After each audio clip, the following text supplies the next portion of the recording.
ये सब तुम कर क्यों रही हो? क्या चाहिए तुम्हें? प्रमोशन, सिर्फ और सिर्फ प्रमोशन, ज्यादा कुछ नहीं। मुझे ना इस कंपनी को ज्वाइन किए हुए कुछ ही महीने हुए हैं और मैंने कुछ ही महीनों में 5 से 6 लड़कियों को प्रमोशन दे दिया है। शायद तुम्हें वही पता चल गया है कि लड़कियां आके मुझे खुश कर दी और प्रमोशन ले लेती हैं, तो शायद तुमने वही ट्रिक अपनाई है। बिल्कुल सर, वो क्या है ना कि मैं न्यू हायरिंग हूँ और आपको तो पता ही है कि कंपनी में प्रमोशन के लिए न्यू हायरिंग को कितनी मेहनत करनी पड़ती है, कितना टफ कंपटीशन होता है। और ये तो इतनी बड़ी कंपनी है, इसलिए मैं क्या कह रही थी कि आप अपने तरीके से मेरा प्रमोशन कर देते तो। अब तुम मेरे पास आ गई हो तो तुम्हारा भी काम हो ही जाएगा, बस मुझे खुश कर दो। तो आइए सर, स्टार्ट करते हैं। सही बोल रही हो। तो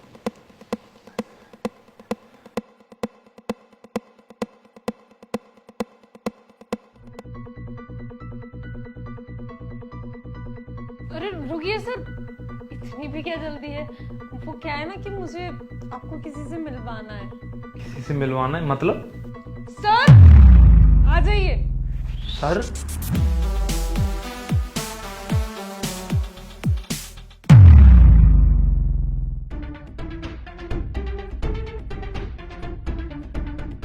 अरे सर आप यहाँ कैसे? मैं यहाँ कैसे? पहले मेरे सवाल का जवाब दो। तुम यहाँ इसके साथ क्या कर रहे थे? सर मैं कुछ नहीं कर रहा था, वो तो उसके सिर में दर्द हो रहा था तो बस मैं वही। झूठ बोलने की कोई जरूरत नहीं है प्रेम, मैंने सब सुन लिया अंदर कि तुम क्या क्या बात कर रहे थे इससे। सर मैं कुछ भी नहीं कर रहा था, यही मेरे पास आई थी कि मुझे खुश कर दो, तो सर मैंने इससे मना किया। ये सर मेरे साथ जबरदस्ती कर रही थी और सर पता है आपको, इसने ना पीछे टैटू बनवा रखा है, इतना बेहुदा। प्रेम शायद तुम अभी तक नहीं समझे, ये मेरा ही प्लान था। मतलब सर? बताता हूँ सब।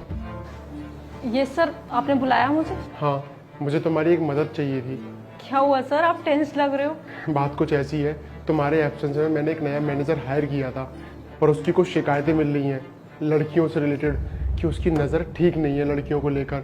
और जब से वो मैनेजर बना है हमारा प्रमोशन ग्राफ भी काफ़ी बढ़ गया है, बट सिर्फ प्रमोशन लड़कियों का ही हो रहा है। और हाँ, जब से प्रमोशन होना शुरू हुआ है हमारी कंपनी का प्रॉफिट ग्राफ इतना ज़्यादा गिर गया है कि शायद कुछ सालों में हमारी कंपनी बंद ही हो जाएगी। और मेरे को समझ में नहीं आ रहा, जो लड़की डिजर्व भी नहीं करती प्रमोशन, उसको ही प्रमोशन मिल रहा है। मुझे एक छोटी सी हेल्प चाहिए। हाँ सर, आप बताइए मैं कैसे हेल्प कर सकती हूँ इस चीज़ में आपकी। मैंने एक प्लान बनाया है और इस प्लान में सिर्फ तुम ही मेरी हेल्प कर सकती हो, क्योंकि तुम बिजनेस ट्रिप के लिए बाहर गई थी और वो तुमको जानता भी नहीं है। तो हम आपको ऐसे इंट्रोड्यूस करेंगे कि आप एक नए एम्प्लॉय हो और डेफिनेटली वो कुछ ना कुछ हरकत करने की कोशिश करेगा, और जब वो करेगा तब मैं उसे रंगे हाथों पकड़ लूँगा। सर करना क्या होगा मुझे? करना कुछ ऐसा है,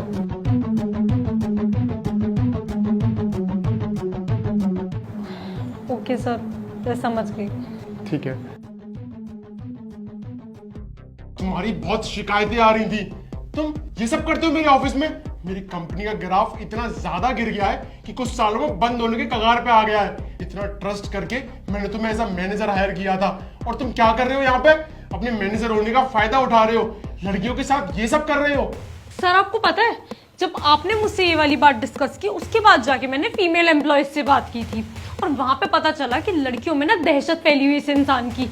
उनकी नजरों में हमारी कंपनी का नाम इतना खराब हो चुका है कि उनको ऐसा लगता है कि इस कंपनी में उन्हें टिकने के लिए सिर्फ और सिर्फ मैनेजर को खुश करना होगा, और अगर वो ऐसा नहीं करेंगी तो मैनेजर उन्हें धक्के मार के कंपनी से निकलवा देगा और उसके बाद में उनके टर्मिनेशन लेटर पे ऐसी ऐसी बातें लिखेगा जिसकी वजह से उन्हें कहीं और भी जॉब नहीं मिलेगी। सर ऐसा कुछ भी नहीं है, ये बिल्कुल झूठ बोल रही है। शांत हो जाओ, तुम्हें अभी भी समझ में नहीं आया? ये कोई नॉर्मल एम्प्लॉय नहीं है, ये यहाँ की मैनेजर है, बस बिजनेस ट्रिप के लिए बाहर गई हुई थी। और अच्छा हुआ इन्होंने मेरी मदद करी, ये तुम्हारा असली चेहरा सामने लाने के लिए। अब मुझे ज्यादा बात नहीं करनी, तुम्हारा टर्मिनेशन लेटर तुम्हारे पास आ जाएगा, तुम जा सकते हो। सर माफ कर दो ना, गलती हो गई, आज के बाद कभी ऐसी गलती नहीं होगी सर, बस एक मौका चाहिए मुझे। जो चीजों को तबाह कर दे ना, वो गलती छोटी गलती नहीं होती। इससे पहले मैं अपने गार्ड्स को बुलवाऊं? चले जाओ यहाँ से, सर जाओ यहाँ से।